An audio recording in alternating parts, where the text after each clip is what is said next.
One, Two, two. testicles 1, 2. We are live and recording. We're not actually live, but we're recording. Welcome back, my friends. As What you can see, up? Sirius in the lab. Got some important crypto papers to write for all of us to create our new economy. We appreciate you taking the time this week, Surya. How have you been, my friend? I've been good. That Arsenal game was amazing. Bro, okay, I'm let's still, just jump right in, bro. I've watched like the final 6 minutes of that game like so much. It's unreal. I mean, let's jump right into that game. I really wanted to ask you. First of all, I mean, let's just give some props to Wolves before we dive deep to Arsenal. They played a Props to great game. Wolves. Look, they had amazing. Look, not amazing. They had a lot of chances in the game. A more clinical side might have converted a few of those. But man, Arsenal, the story of the game is fighting spirit, and for me, Pepe and Lacazette. Like Yeah. Pepe making the difference off the bench, and Laka. I mean, he had a few chances that you think you hope a more clinical striker gets it in. Yeah. But Yeah. when and what it meant to him too. Oh my God, just the emotion. Bro, the celebration after the game, after the goal was unreal. Bro, 96 minutes. So what do you think? I mean, first of all, how do you feel about the game? And then, of course, top four. It's got to be online. I mean, the game Wolves were they s- haven't played a, they played I think much. They outplayed Arsenal for sure. Mm. Like I didn't see Arsenal playing as well as they usually have, and their attack was kind of blech. But you know, that's not that's not what actually counts, right? What counts is if you can find a way to win, as they say.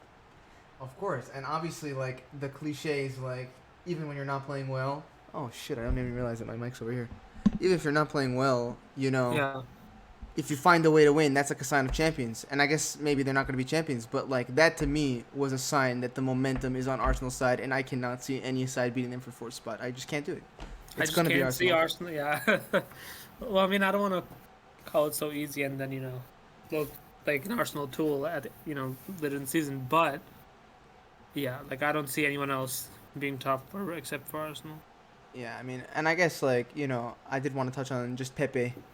Maybe get your thoughts on like what you think of his impact. I mean, some fans I've heard want him more involved, maybe to start. Obviously, he had a good Yeah, performance out in the African Cup of Nations, but man, what a turn! First of all, what a finish!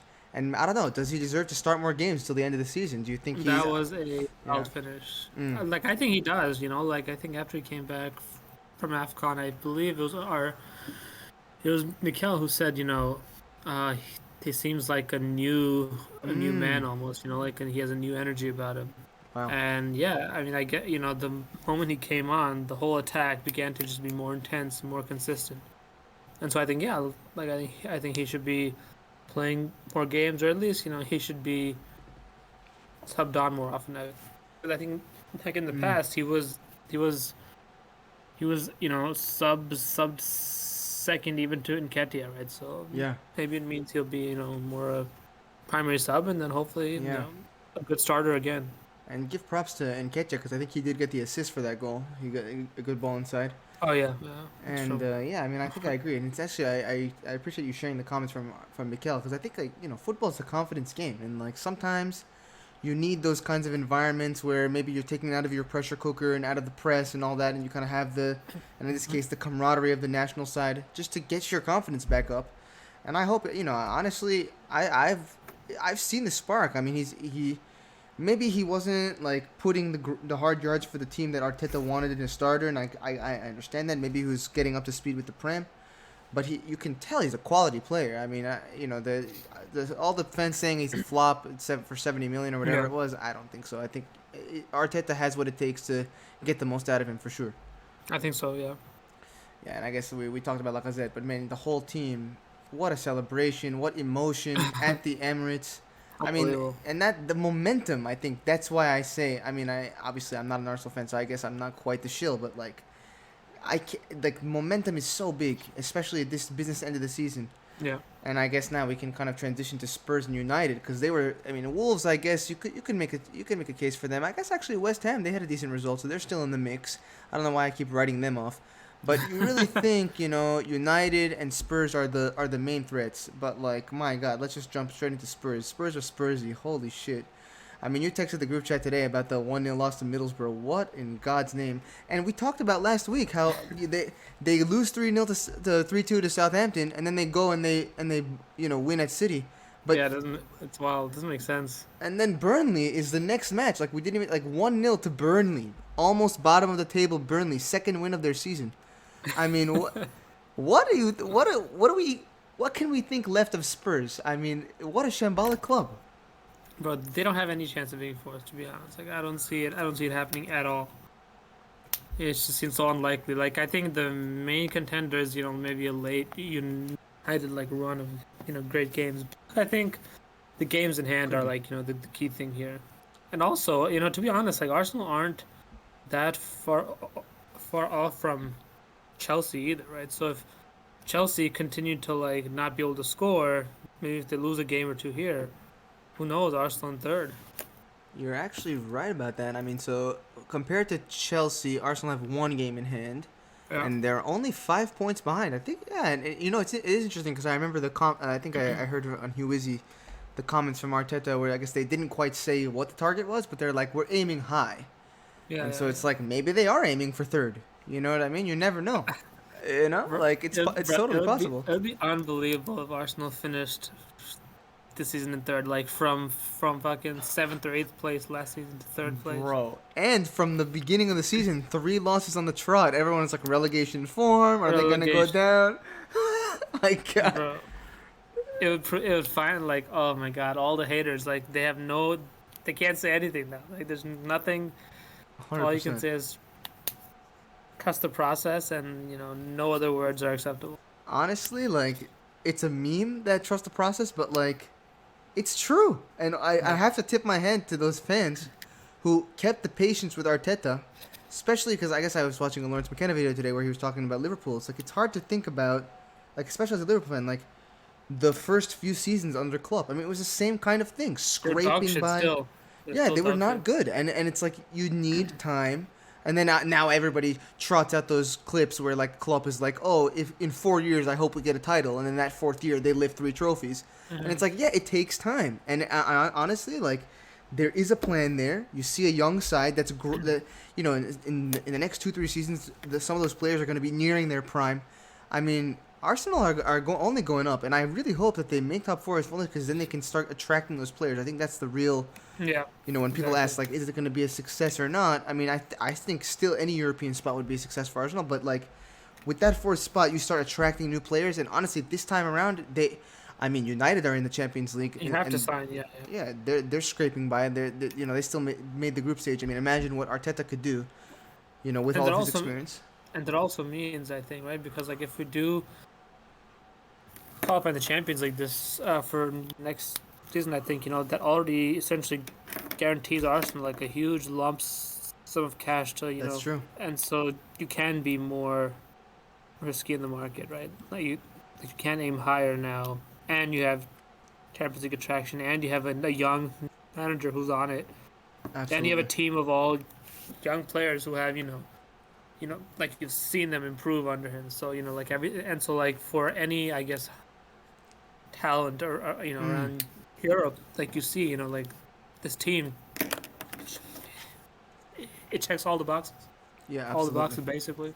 A project you can buy into, and exactly like you're saying, like up and coming talent can be like, look, yeah, this manager can get the most out of me. Yeah. This manager can raise me a level, and of course you don't want to think that like, oh, it's a springboard. But even in the beginning, for us, we were thinking like, oh, even if the players don't want to stay with us past a few seasons and they want to progress to some Yeah. bigger club, but I guess since then the Prem has become the creme de la creme. Like, It really is.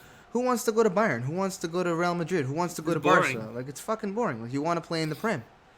I have no So, interest in yeah. even. I don't know. Yeah, I just find the prospect of watching Bayern play boring, and just have no interest in that. Of watching Barcelona play, zero interest. Like I'd rather watch, fucking Newcastle v Everton or something. You know what I mean? Like even that is more interesting, more entertaining, A more hundred like percent. competitive than all the other games. 100%. Well, yeah, let's round up this top four conversation. I mean, we talked about United. I guess they had one result. They had a draw against Watford. I don't know. I was watching the highlights just now. They were just not clinical. There were so many chances. I mean, Ronaldo has one disallowed goal where his head is admittedly offside, but it's just like inches offside, so you feel for them in that respect. But you just watch how many chances. I mean, Elanga misses a I few. think uh, I think it's his Mm. fault. His head is so big; it'll be like several yards offside. Oh man, I mean, speaking of honestly, like when you look at his reactions, I mean, we've talked about this multiple times on the pod, but like he's just such a baby, bro. Like every time he misses a chance, his head goes down, his hands go up in the air, and it's like, bruh, what did you expect from this? You know, like you came into a faltering side. They were lucky to finish so high under Ole. Like Yeah, it was certainly a fluke. Like what did you really expect? Were you really gonna challenge City for a title? Like come on, bro. I mean, like what does he think? And like I guess like you say, I think you're right. Like probably they have a relatively high chance to maintain a run of form that might get them over the line and keep Arsenal out of the top four, maybe. But I don't know. Like I just feel like the I'm not momentum. hopeful of it. Like I don't see it happening, Yeah, or being too likely. yeah, I totally agree.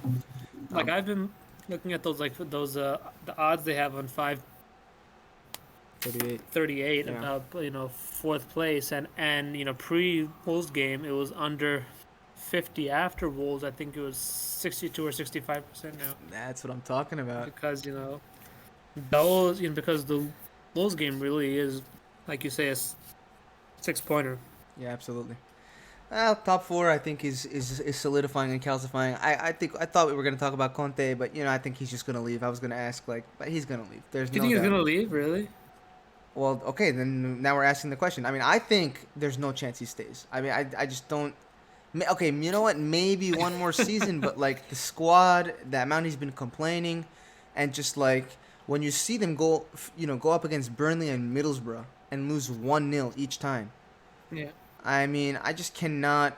Like, do you think Conte will stay at a sixth or seventh place Spurs side? I mean, I don't know, bro. Like, I I mean, thought. look, like I mean, going into the job, he has to have known, right? Like his job here is to build a squad that can win a champion, right? Like so, like he has to have understood that going into the job. Otherwise, I mean, otherwise he's the idiot, right?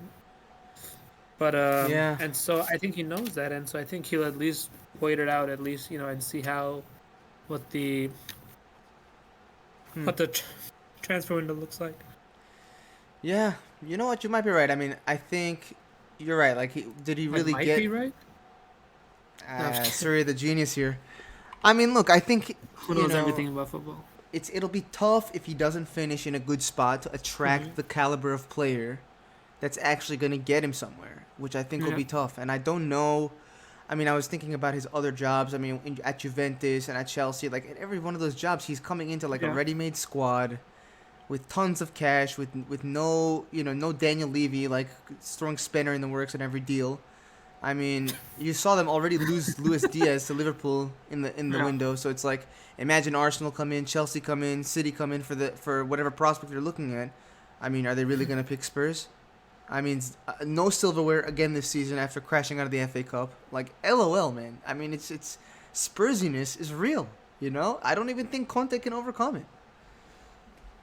And North London is red. Let's be real. Yeah, but then I mean, then like, what do you do if you're Daniel Levy, right? Like, what is the solution to this problem, right? The only solution is look what Arsenal did in the last calendar year, right? They just sold literally everybody. Like Mm. they cleared everybody out and said, you know what, we have our core group of maybe 12 players that we can rely on, Mm.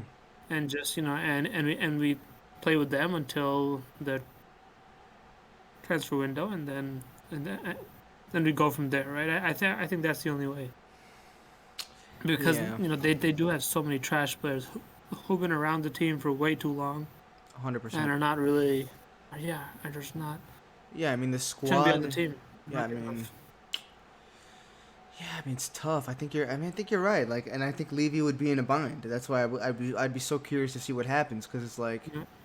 even before Conte comes in, he went for like Nuno Espirito Santos, who I Yeah, guess maybe you exactly, think is exactly, exactly. more willing to build the squad than Conte is. But then he clearly threw a Hail Mary pass with Conte to try to get someone of quality who could, shore up the defense, get some results. But like, I don't know. I mean, maybe Harry Kane. I don't know. That I think that was a huge mistake not selling him. But like maybe as much as you have the quality, like Yeah, maybe you get rid of him and you revamp that way because you get 100 mil or 70 mil I or think however so. much. I think so. Yeah. I wonder where he would go. Maybe PSG, Real. I have no Harry idea. Kane? I mean, City maybe. You think City Why would? wouldn't he go to City? Of course he'd go to City. I mean, would City? I guess the question. I mean, again, maybe the real question is, Or to would Daniel Arsenal. Or to Levy? Arsenal. I mean, that would Saul be the Campbell. dude. I Saul was about Campbell to came to say, bro. Arsenal. Saul Campbell, captain of Spurs, came to Arsenal. I mean, Harry Kane can do it that too. would be cheeky. Honestly, Harry That'd be Kane. wild. You heard it That'd be here. wild. Come on, come to Arsenal. Harry Kane. Dude, that would be pretty cool. I mean, look, City. I guess the real question is like, will Daniel Levy take 100 mil? Like, cause he wouldn't take 120 in the summer. So it's like, Yeah, I don't know what he was thinking. I think it will. I think he knows. Like he saw the impact it had on Harry Kane's like playing. mm, And he's like, I can't have that hanging over my head again. absolutely. I mean, and he was the only. I mean, him and Son are pretty much the best performers. And so if you have no Harry Kane scoring goals, what do you have? You have nothing. Imagine if Son also leaves. Oh my God, that would Bro, fans would Son, fucking revolt. come to the Merseyside, Son. We'll take you, bro. We I got think he would come to Takumi. Arsenal. Okay, okay. Come to the Merseyside, bro. You're just about Luis Diaz. What are you talking about? That is true. That is 100% true. But you can never. I mean, if Takumi leaves and Divock Origi leaves, like we've got a Yeah, stopper, bro, you're bro. right. I think Son would love to be on the bench at Liverpool. I agree. Yeah, yeah, yeah. Yeah, bro. Okay, you think he'll cross enemy lines to go into Arsenal? I mean, actually, it would be a really Enemy good line. move. It'd be a good move for him, honestly. He, Look, what club, a club like Spurs, does not have the reach in the Asian market like Arsenal does? That's just the bottom line. I guess you're right. I mean, what do you got? If you What's want his to face? capitalize on the Asian market, you gotta come to Arsenal. We have Tomiyasu. Tomiyasu, the There you go. Japanese. There you go. We get Son, Korean. All we need is some guy from China, and we've got the Pan Asian. Pan Oh, Asian. was there a spirited Chinese player. player in the Prem that was? I wonder. Yeah, they have one now at Wolves. Nah, he's not Chinese. He Hwan played. Hee Chung? I think it's a little bit I have no racist. idea what he is. I mean, I assume he's Chinese, but Here, Hwang Hee Chun. I think he's Korean. Yeah, South Korean. Oh, there you go. All right. Showing. That's a Chinese player. Yeah, I wonder. Any case, while you find that, let's shift to the top of the table. Getting a little tasty. I mean, we can start with Liverpool. That's the boring game. And actually, we didn't really talk about Leeds losing to Spurs. I mean, I guess we talked about how shit Spurs were, but the one team they are able to beat are fucking Leeds, who are like leaking goals out the ass. That was a 4-0 win, actually, a decent performance. And now he's Uh, gone. No more Bielsa. Yeah, no more Bielsa. And we'll talk about that when we get to the relegation section. Hmm. In any case, they just got battered at Anfield, honestly. I think the big highlights are Matip's adventure goal. I don't know how much you've seen Liverpool enough to see Matip's driving, but like finally he's rewarded. It was a brilliant play. And it's funny because like Pep Linders said in his press conference after they call it the classic Matip run because he does it all the time in training. And just like a 1-2 with Salah and the center back scores. I have never laughed harder in my entire life for a goal going in. I just like laughed for like an hour straight after he scored. Freaking amazing. And Virgil, You of course, know, on the score sheet. the problem with Joel Matip is he runs so weirdly. Like he looks like he's injured when he's running. Bro, just like Mama Sako, the same thing. He just like looks so Yeah. lanky. You don't know. He looks like what was that game that you like Corbin. Quap like Quap, yeah, that's what he looks like, bro. But that I think helps him because then defenders don't know where he's gonna go. Like his Yeah, leg they- is here, but the exactly. ball's here. They like assume they assume he's off balance and like Oh my Yeah. god. But yeah, he finally gets rewarded. Brilliant finish. And yeah, we wiped the floor with them. And I guess the big talking point is, of course, now it's a gap of 3 points. We play City at the Etihad in April. And I think the goal difference, and actually I can just check this real quick. Yeah, we have now passed City in goal difference. Here, I'll transition to the browser just to show the people out there. I guess I'll zoom in a little bit just to see the goal difference. Yeah, 47-50. So like it might come Yeah. down to goal difference at the end of the day. And I guess now we can easily segue into the 3 points that they won to get this to be 66. I mean, I don't know. I mean, I saw the match, and I guess I have to give some credit to Everton. They really held on. Honestly, I think it's, and we'll talk about this more in the relegation section here, but I think it should give Everton a lot of confidence that they held on for 80 minutes against that City side in Surprisingly, the yeah. way they did. I was really surprised by that. Yeah, for the relegation battle. And to be fair, like City didn't really have too many clear-cut chances. I mean, really, and Foden got the lucky bounce off of I think it's Keane's leg or something, and then and honestly, you saw what it meant to them in a similar way to Arsenal, where just like the celebrations were just like showed the relief. I mean, they know that they got Liverpool breathing down their neck, and it's clear to see. And I guess the big talking point was this freaking Laporte handball, arm ball, Oh yeah, like whatever the hell. I mean, I don't know. I was gonna ask you, is it's it a kind of handball or odd.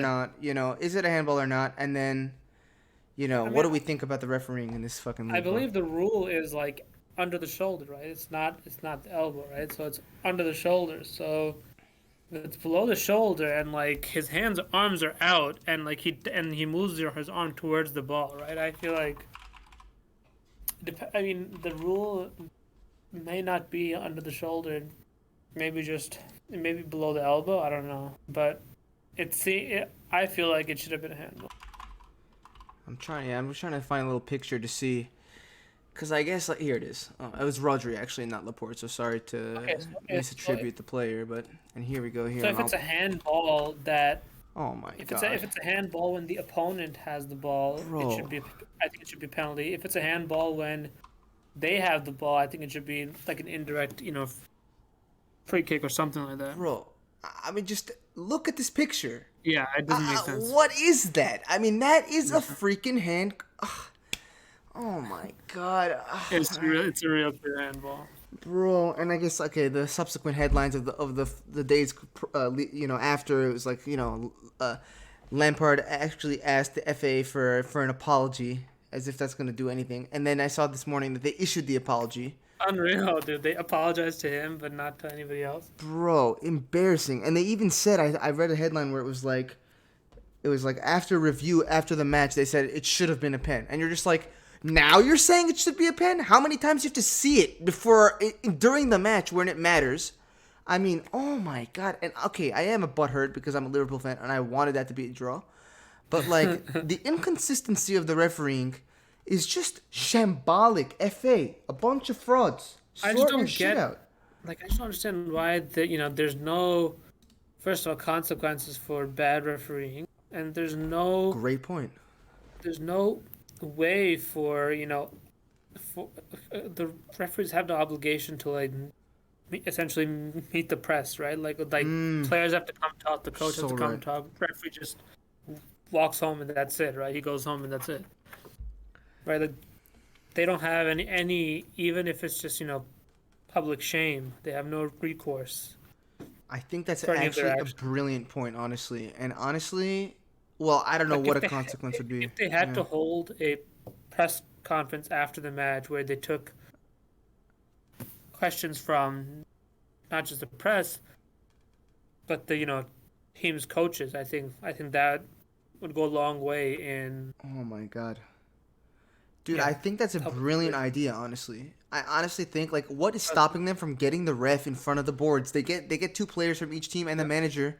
Just get the ref there for 5 minutes of questions. Like that exactly. that would change everything. Yo, you heard it here first. FA, implement new rule. Okay? Referees after the match, post match. I think that's actually a brilliant point. I mean, I don't know about the consequences, I know, bro. what I it got a would lot of be, them. but like maybe if there well, but like would there be like a sacking or like a suspension? But then it leads me, demotion yeah, demotion down to the demotion. championship. Oh, that's a good one. But I guess now I wonder like my real question. I'm starting to really think about this because I've seen some decisions go Liverpool's way also that I'm like, what the fuck is going on? I just think like, is there a case to be made that the referees are concerned with narrative? And maybe they always were to a degree if you're at the home side and you're feeling the fans. But come on, like that is a narrative decision.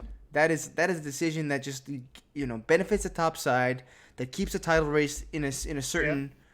I mean, I don't know, like and some of the shocking calls against Arsenal we talked about, like there's some shocking refereeing, and I guess the big thing that we keep bringing it up is the whole like clear and obvious error trash, where it's like clearly if the rule was the rule and the VAR needs to make the right call, they're going to make that call. They're going to say, ref, you're 100% wrong. There's no clear and obvious error nonsense. We're all a refereeing team, and this is a handball. Give it. Simple. Like, Here, have the Premier League referee like organization. They after every game, right? They evaluate the refereeing. They give the referee, some sort of a score or something, and if he gets, a series of bad results, he gets a one match, like a red card almost. I think that would actually be a really good A idea. yellow card for like a bad game, Yeah, and then exactly. a yellow card again for a bad game. Red card and a game off. And maybe, I think I like your demotion thing. Like, maybe the worst three refs at the end of the season get demoted to the championship, and then you get new refs coming up. Why not? Yeah, yeah. Bro, I like these ideas. FA, sort your shit out. In any case, that's the top of the table. I will see how tasty it gets. I mean, I definitely believe. I think it's seeing the pressure that City were under one of the worst sides this season. I mean, and it's still like I don't want to call Lampard himself and what he's constructing that terrible, but it's still one of the worst squads in the league It's right pretty now. bad. Yeah. Pretty damn bad. I mean, that just gives me a little bit of hope that maybe they'll slip once or twice. I just think still that we have tougher matches, but like you could you could see us like being up for those matches and actually getting the result and Yeah. like scraping by even if we don't play well. In any case, let's go to the bottom of the table. As you mentioned, super, super tasty and much more tasty than any of the other top five leagues in Europe. But, a number of decent results here. I guess we can just start with the boring ones. Watford get their point against United. I don't think it's really much to give me hope that they'll actually stay up. I mean, No. they were under the cosh the whole game. They could barely get a chance. And it was just United not being clinical that didn't, make that 4-0 basically. Burnley, I guess, is worth noting. They got 4 points from 9 in their last three. I guess they had a couple different games. But, I mean, considering they played against Spurs and got that win, a decent draw, I think, against Palace. And then Leicester, you never know. Like, Leicester, they're hit or miss, so you can easily lose to Leicester. So, I mean, Burnley, I don't know. And with the amount of games in hand they have, and maybe I'll just pull up the table here, I don't know. I think they have a chance to stay up. Like, I mean, oh, and actually, Everton have even more games in hand than them, actually, which is kind of ironic if you think about it. And here we go. I'll do a little zoom out here just to get our full bottom of the table view here. But yeah, I mean, that was an interesting one. And then obviously, Newcastle, I think, is the one team that I'm like, I think they're safe. I think they have enough in them. They've got a good Yeah, I think formed, so. good new manager. And I guess the other side of that is Brentford. And I guess we can look at this form right here. I mean, Brentford and Leeds, these are the two that I think need to be really wary about the end of the season. I mean, the form is absolutely atrocious. I don't see Brentford sacking their manager anytime soon, but like they are just not getting anything out there. And I guess I they think the are. word you're looking Yeah. for is dog shit. Dog shit is true. Dog shit. I mean, like, look, they weren't dog shit in the beginning of the season. They were They they weren't were at playing a all. decent style. You thought they were gonna have a chance, but I mean, this is a classic case of just like the longevity. I mean, championship side is gonna have to maintain that momentum. I mean, obviously in the beginning of the season they're buoyed. It's their first time in the Premier League. They get a few decent results. Against Arsenal, against Liverpool. They're gonna have all this energy, and it just can't last the whole season. You really have to find a sustainable way to play, and that of course leads us also to Leeds. And I guess maybe I can just mention they were down to 10 men in the Newcastle game, so you give it touch it with a grain of salt, and it was absolutely a terrible leg breaker challenge. I don't even know what the guy was thinking. But yeah, I guess you could give them benefit of the doubt. Maybe in that 6 pointer, they were just down to 10. I mean, it was pretty much 60 of the 90 minutes they were down to 10 men. But then we go to Leeds. I mean, this is the big headlines. Obviously, they let in like 20 goals in the last few games or something like that. I mean, 6-0 to Liverpool, 4-0 to the dogshit Spurs. And now Bielsa is gone. And I asked in the group chat about this new American guy. I don't even know his name, Marsh or something like that. Like, Wait, he's the new coach or the new owner? coach. Oh, I thought you said owner. Okay. Nah, bro. It's so here. It's I think his name is Oh, he's an Marsh. American coach. Marsh, like Randy Marsh from South Yeah, Park. exactly. Here, Jesse Marsh. Here he is. Here, and I'll even pull up Just this nice ESPN article for us all to see. Premier League's Leeds United James names Jesse Marsh a new boss after sacking Marcelo Bielsa. There's never. Wait, what the fuck is that? Ads from ESPN.com? Hell no. Get out of here. In any case, that's why I was saying, like, I mean, I guess my big question is like, one, was it right to sack Bielsa? I think you can make a case that it was. I mean, he's a bit stubborn. He didn't sign anyone in the January transfer window to make up for these injuries. Although you have to give him the benefit of the doubt, like if you're gonna lose two core parts of your spine in Bamford and Phillips, it's gonna be tough. And if you were to stay up, that would be a good achievement. But I don't know about this American guy. I mean, this American guy has basically no experience in the Prem. His longest tenure job was at a NY Red Bull or whatever, and I guess and then yeah. he was at Salzburg for a few weeks or a few months or something, and he just didn't succeed at all. And that was his only European job, and now you're And then, gonna put him in a well, relegation battle. so it says on Wikipedia he was briefly Red Bull Leipzig, but how long was? Oh, he was all right. So he was first. Okay, so he used to be assistant at Red Bull Leipzig under Ralph Rangnick. Oh, Interesting. oh, interesting. I think I did read that he mentioned Ragnick. I guess I definitely read that he said that he was inspired by Bielsa style, and I think that's one of the reasons that the owner cited for bringing him in, because I think he plays a similar way to Bielsa, so it might be an easier transition for the players to like not have a new complicated thing, this late in the season. But I don't know, man. Like, to me, such little experience in the European leagues. I mean, MLS is just not the level of the Prem. And now you're going to throw him into a high-pressure situation in a relegation battle when all the teams around him are vying for points. I mean, Newcastle, Everton. And all it takes is, like, Burnley getting a few results and I guess, Brentford staying together and getting one or two. I mean, Brentford's going to play Norwich this week. They might win that game. So it's like, I don't know. To me, I think this reeks of like complete failure, and they're going down.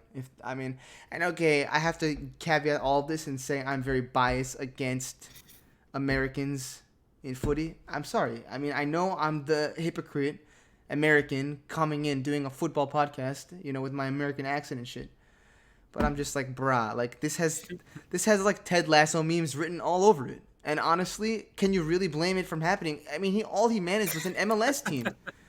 The league format is different. The Prem is the best quality league in the world. It's not like he's going to like Sociedad or someone in the middle of or even Leipzig, who's like in the Austrian league. Like the whole league is not a strong league. You know what I mean? So it's like the one time he was in a European place where he could maybe prove that they're of a decent quality to. And I guess the other thing, I think, if you look into Wikipedia, I think he also was an assistant under Bob Bradley at Swansea, which ended shambolically. Bob Bradley. Wow. Remember that guy, bro? Yeah. Bob Bradley. It's hilarious. And I guess the last thing we can say is, like, it seems that the American connection is coming from the owners. Like, I think that's why they wanted this American guy. I think they're the 49ers owners also. So they're, like, I think they looking to just have wanted someone who knew English. I mean, that is true. Bielsa had a translator for his whole tenure there. He didn't do a press conference at all. Like it with that helps one. a lot to have like someone to like talk to your players who know English and But like, why not? I mean, I know it's not the Leeds way to play this way, but like, even Sam Allardyce is a better pick than this.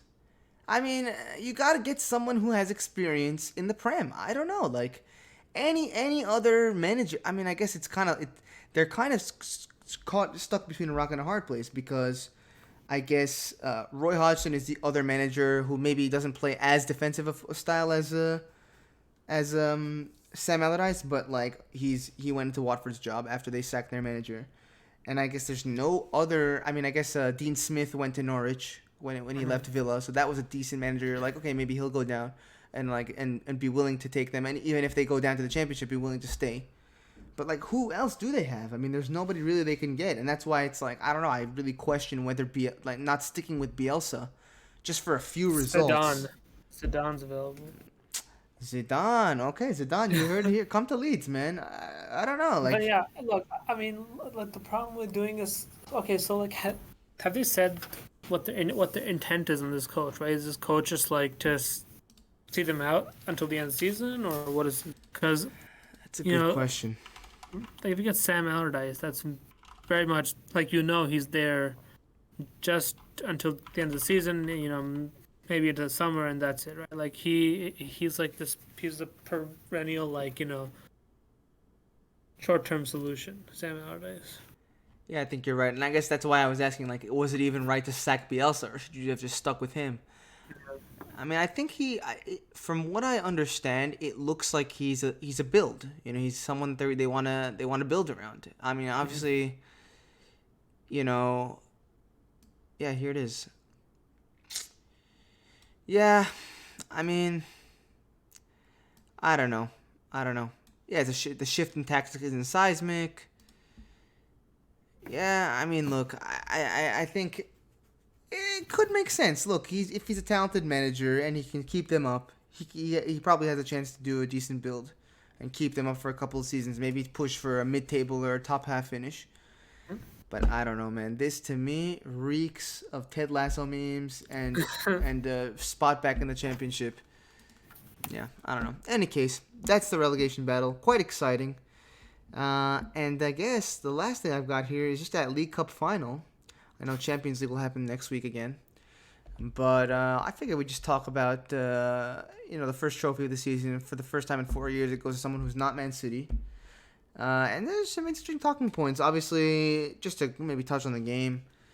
0-0. Not really a drab affair. Lots of chances here, and back and forth. I think overall, you have to give Chelsea a lot of credit. They were the better side I throughout think the 120 minutes. I give all the props to the offside referee.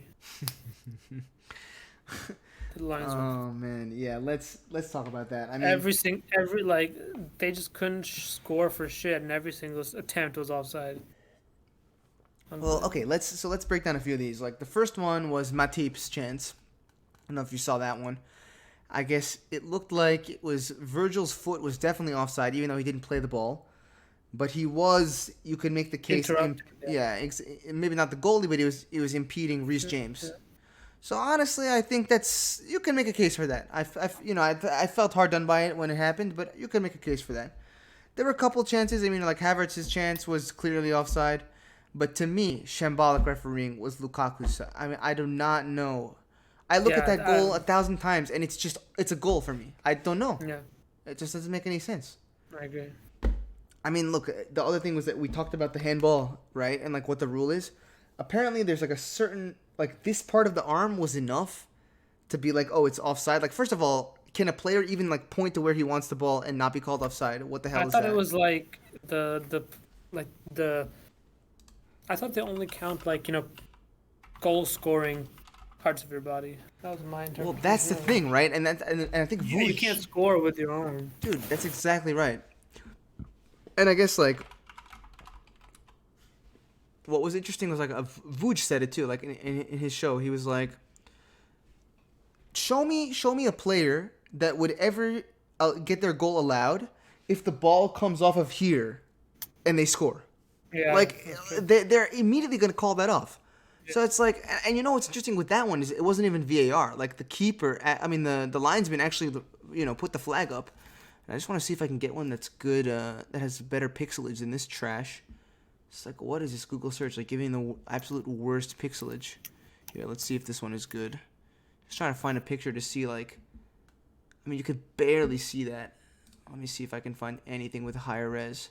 Because the line they draw is just like, what are you doing? Like, I mean, the game's gone, man. Like, honestly, I'd much rather have just the linesman do it. And I guess then maybe our talking point without VAR would be, oh, the linesman got it wrong, like that in years past.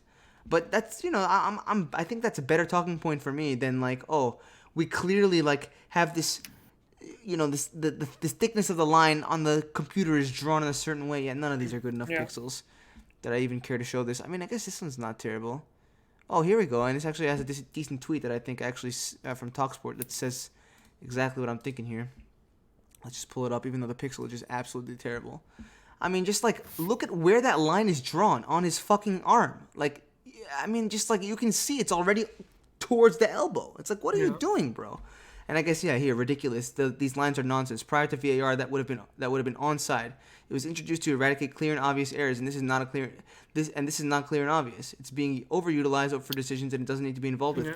Well, here's the actual opposite, Tim Mansfield. Let me just like correct you there. The line's been raised a flag, so actually the VAR should be saying this is clear and obvious error, ref. He's onside. I don't know. I agree. I completely agree. I remember I saw the goal. I watched that attempt live and I couldn't believe it. Yeah, I don't know. Maybe it seems ridiculous that I'm like asking for Lukaku's goal to have stood. That definitely would have ended our League Cup hopes. But I don't know. The inconsistency is just embarrassing, and I feel like it mars the win a little bit. I mean, I could accept it if it was a human error, but like now that we have VAR, it's inexcusable. It really is. But yeah, in any case, Mason Mount had another few good chances. Talking about changing the game. I mean, our defense was really struggling against that kind of third Yeah. midfielder. It's a really good tactic, honestly. They kind of the third midfielder just making that late run, and you got to give credit to Mount is that it was a perfect run pretty much every time, and he wasn't clinical enough. And obviously the one that hits the post springs to mind. It's like that goes in, and the game is completely on its head. Yeah. And I guess like I said, I think throughout the 120 minutes, Chelsea were the better side. And then, of course, Definitely were. yeah, absolutely. And then, of course, the last two things that were really kind of the big headlines of the match were the keepers. Obviously, from Liverpool's side, it was Kelleher, who, was given the chance. And I guess I love the comments from Klopp, who said, there has to be some space for sentiment. Obviously, he was in the tournament the entire time. He helped bring them there. And there was a kind of a little behind the scenes that they kind of gave. And maybe I can actually find this picture because it's really actually awesome. But at the AXA Training Center, there is a wall where they have all of the Liverpool keepers that won something for Liverpool. And so basically they were like, especially because he was in there for the entire time. They're like, let's make sure that he gets a spot on that wall. And here's the perfect picture. I found it right over here. Because I think he was just added to the wall. Get a little zoom in for that. You got to give Queeve. Nice. Yeah, so there he is right there on the wall now at the AXA Training Center holding the cup. And I really appreciate Henderson kind of pushing him to the limelight, getting him to get all his pictures. And, of course, he scores the crucial 11th pen. Obviously crazy that the pen goes that long. Yeah, right? Every single player scored. And then, obviously, we can end on, Tuchel's, failed bet in Kepa Arrizabalaga. Yeah. I mean, I don't know what you think about this. I mean, I guess it's interesting backstory is that, like, the first thing is a couple of years ago under Mauricio Sarri, he famously was going to be subbed off for Caballero for the exact opposite reason. Apparently, yeah. And he's like, no, I'm staying on the pitch. And he literally caused this whole drama. And then this time around, he's now supposed to be the savior keeper. And I guess it worked in the Super Cup, which is why everyone was saying, like, oh, maybe it worked. It did? So, yeah, I guess like that was the tactic in the Super Cup, and they won for that. And so I guess this was a decision that was made during the week. So that's like they basically said like you're coming on for this. He probably spent all week like studying the different takers and all that. And he's like, they were even showing him like getting his gloves on ready. And it's interesting. Like I didn't even think about this during the match, but they said this on Redmond. They're like, Tuchel saved his third sub just for Kepa. So you have to think like maybe if he puts on like Loftus-Cheek or somebody to that's true. to get fresh legs, like maybe they win that game. Maybe they because they were on the ascendancy, especially after I guess it was Harvey and Milner who came on. It's We so actually odd, looked though. I mean, poor. like the amount of planning that goes into having him, be the last sub. I mean, that's gotta hurt the pride of their goalie. 100%. Because like he has that little faith in you that he's gonna save his third sub. just for fucking penalties. Yeah, I mean, I think he may have felt okay with it if only because it seemed like it was a predetermined decision and it already had worked. But the other thing was that like he had such an amazing game. I mean, that was the other part of the headline is that like Mendy had a sensational game. I mean, that save against Mane on the double chance, Yeah. incredible. Nobody was saying this, but like he just won a penalty shootout with Senegal to win the AFCON, literally a month ago. Like, what are you doing? Like, I just don't know what you're doing. And then, of course, Kepa is like supposed to be the guy who knows how to save penalties. He doesn't save one, and then fucking sends it to the moon, bro. Like, Unbelievable. what a shambolic mistake. In any Cat on case, Kepa. yeah, dude, fucking crazy. In any case, we thank Kepa for the League Cup. That's one down, 3 trophies to go. I don't know. I'm excited for the season. They should have kept him on the bench. Surya, did you have kids in the last couple of weeks that you didn't know of? Like, you turned into a dad? In any case, well, a decent run of fixtures. Obviously, I think we're about to hit the business end. Champions League is coming back. We're about to see the quarterfinalists after next week. So we'll be able to talk about that. But, yeah, hopefully Arsenal will make this top 4. Hopefully Liverpool will keep the pressure on City. And FA, sort your shit out. Your refs are garbage. And you're a bunch of frauds, as always. But thank you, Surya. Good luck with your paper, buddy. See ya.